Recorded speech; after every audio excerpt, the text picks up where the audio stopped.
കോതമംഗലം രൂപതയിലെ അതിപുരാതനമായ ഒരു ദേവാലയമാണ് Arakuzha saint Mary's major archiepiscopal ദേവാലയം. മാർത്തോമ ക്രിസ്ത്യാനികളുടെ ചരിത്രത്തിലെ വളരെ പ്രാധാന്യമുള്ള പള്ളിയാണ് ഇത്. AD 999 പരിശുദ്ധ കന്യകാമറിയത്തിന്റെ നാമത്തിൽ ഈ ദേവാലയം സ്ഥാപിതമായി.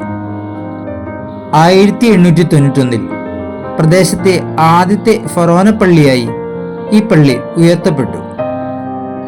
ഇലച്ചാറുകൊണ്ടും പഴച്ചാറുകൊണ്ടും വരച്ച വളരെ സുന്ദരമായ ചിത്രങ്ങളാൽ സമ്പന്നമാണ് ഈ ദേവാലയം.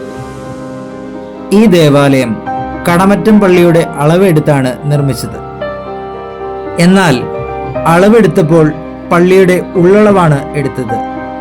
അതുകൊണ്ട് തന്നെ കടമറ്റം പള്ളിയുടെ ഉള്ളിൽ ആരക്കുഴപ്പള്ളി ഇറങ്ങുമെന്ന് പറയാറുണ്ട്. കൊത്തുപണികളാലും സമ്പന്നമാണ് ഈ പുരാതന ദേവാലയം. പള്ളിയുടെ മദ്ബഹ പുരാതന നസ്രാണി പള്ളികളുടെ ഘടനയിൽ ഉള്ളതാണ്. പ്രധാന മദ്ബഹായുടെ ഇരുവശത്തും അൾത്താരകൾ കാണാം. ഇവിടെ രണ്ടാം വത്തിക്കാൻ സുനഹദോസ് കാലം വരെ വിശുദ്ധ കുർബാന അർപ്പിച്ചിരുന്നു. ഈ അൾത്താരകൾ പഴച്ചാറ് കൊണ്ടും സ്വർണം കൊണ്ടുമാണ് പെയിന്റ് ചെയ്തിരിക്കുന്നത്. ഈ പള്ളിയുടെ മദ്ബഹ പൂർണ്ണമായും മരത്തിൽ കൊത്തിയെടുത്തതാണ്. ആരക്കുഴപ്പള്ളിയുടെ പ്രൗഢിയും വിശ്വാസ നിരീക്ഷണവും വിമോചന സമരകാലത്ത് ഏറെ ശ്രദ്ധിക്കപ്പെട്ടിരുന്നു.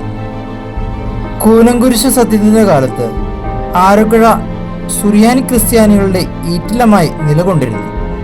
പള്ളി പോലെ തന്നെ പ്രാധാന്യമുള്ളതാണ് ഒറ്റക്കല്ലിൽ തീർത്ത മാമോദീസ തൊട്ടിയും പള്ളിമുറ്റത്ത് സ്ഥിതി ചെയ്യുന്ന ഭീമാകാരമായ കൽക്കുരിശും. ഈ കാണുന്ന കൽക്കുരിശ് കടമറ്റം പള്ളി ആരക്കുഴപ്പള്ളിക്ക് സമ്മാനിച്ചതാണ്. AD 700 തന്നെ വിശുദ്ധ മത്തായി ശ്ലീഹായുടെ നാമത്തിൽ സ്ഥാപിക്കപ്പെട്ട എടമന കുരിശുപള്ളി ഈ പ്രദേശത്തെ ക്രൈസ്തവ സാന്നിധ്യത്തിന്റെ തെളിവാണ്. 1606 ഗുവായ തന്റെ ജൊർണാദ എന്ന ഗ്രന്ഥത്തിൽ ചേർത്തിരിക്കുന്ന ഭൂപടത്തിലും 1786 പ്രശസ്തമായ പൗലിനോസ് പാതിരി തന്റെ ഓറിയന്താലെ ക്രിസ്ത്യാന എന്ന ഗ്രന്ഥത്തിൽ ചേർത്തിരിക്കുന്ന ഭൂപടത്തിലും ആരക്കുഴയെ പ്രത്യേകം സൂചിപ്പിച്ചിട്ടുണ്ട്. ഈ കാണുന്നത് പണ്ട് വൈദികർ പ്രസംഗത്തിന് ഉപയോഗിച്ചിരുന്ന പ്രസംഗപീഠമാണ്. 1599 ഉദയംപേരൂർ സുനാദോസ് ആയിരുന്നു ഈ പ്രസംഗപീഠം നസ്രാണി പള്ളികളിൽ സ്ഥാപിക്കണം എന്ന് കൽപ്പിച്ചത്. തങ്കവും ഇലച്ചാറും പഴച്ചാറും ലയിപ്പിച്ചുണ്ടാക്കിയ പെയിന്റിംഗ് ആണ് ഇതിൽ പുരട്ടിയിരിക്കുന്നത്. കൊല്ലത്തുകാരൻ ബെർണാദ് മേസ്തിരി 3562 ചക്രം ഇത് ചായം പുരട്ടുന്നതിന് വാങ്ങിയെന്ന് താളിയോല ഗ്രന്ഥങ്ങളിൽ കാണുന്നു. ഇതാണ് ഈ പള്ളിയിലെ മാമോദീസ തൊട്ടി. ഇതിൽ ഒത്തിരി കൊത്തുപണികൾ കാണുവാൻ സാധിക്കും. പള്ളി പോലെ തന്നെ ചരിത്ര പ്രാധാന്യവും പഴക്കവുമുള്ള ഒന്നാണ് ഇവിടുത്തെ മാമോദീസ തൊട്ടി. പള്ളിയുടെ ചരിത്രവുമായി ബന്ധപ്പെട്ട ഒരു ഐതിഹ്യമുണ്ട്. അത് ഇങ്ങനെയാണ്.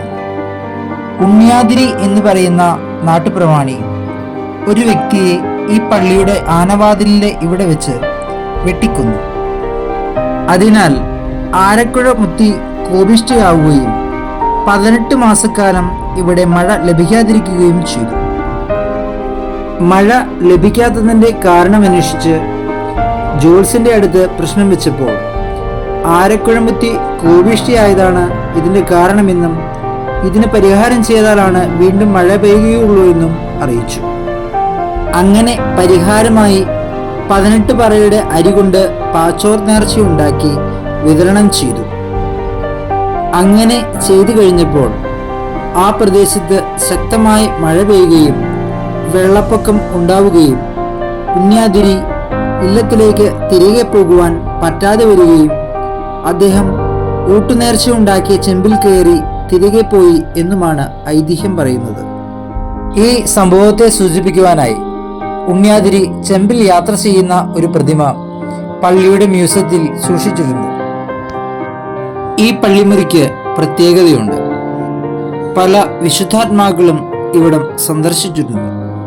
വിശുദ്ധ ചാവരിയച്ചൻ മാനാനമാശ്രമം പണിയുന്ന സമയത്ത് തടി അന്വേഷിച്ച് ആരക്കുഴ വന്നു എന്നും ഒരു ദിവസം ഇവിടെ തങ്ങിയെന്നും പറയുന്നു.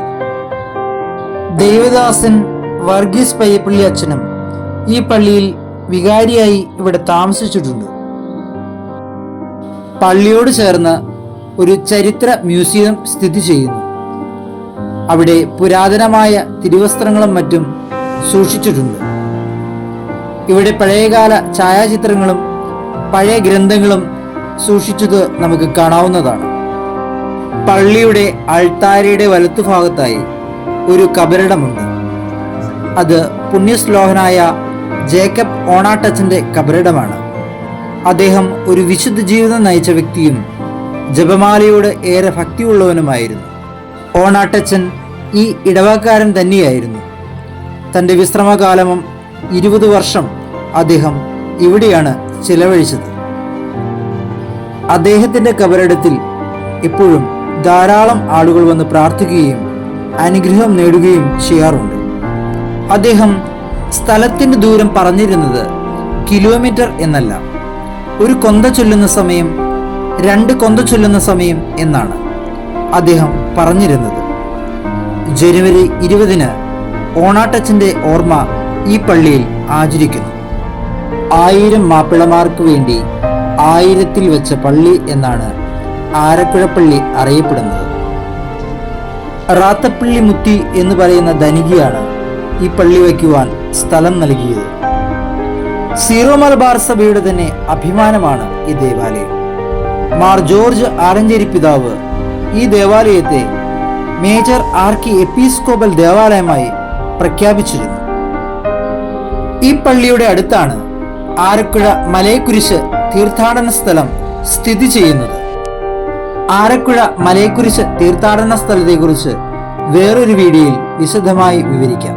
1599 ഉദയംപേരൂർ സുനാദോസിൽ ആരക്കുഴ പള്ളിയിൽ നിന്നും മുടിയിൽ ഇട്ടിത്തരകൻ സജീവ സാന്നിധ്യമായിരുന്നു. ആരക്കുഴ പള്ളിയെക്കുറിച്ചുള്ള വിശേഷങ്ങൾ നിങ്ങൾക്ക് ഇഷ്ടപ്പെട്ടു എന്ന് കരുതുന്നു. അടുത്ത ഭാഗത്ത് വേറൊരു പുരാതന നസ്രാണി പള്ളിയെക്കുറിച്ചുള്ള വിശേഷങ്ങളുമായി വീണ്ടും കണ്ടുമുട്ടാം.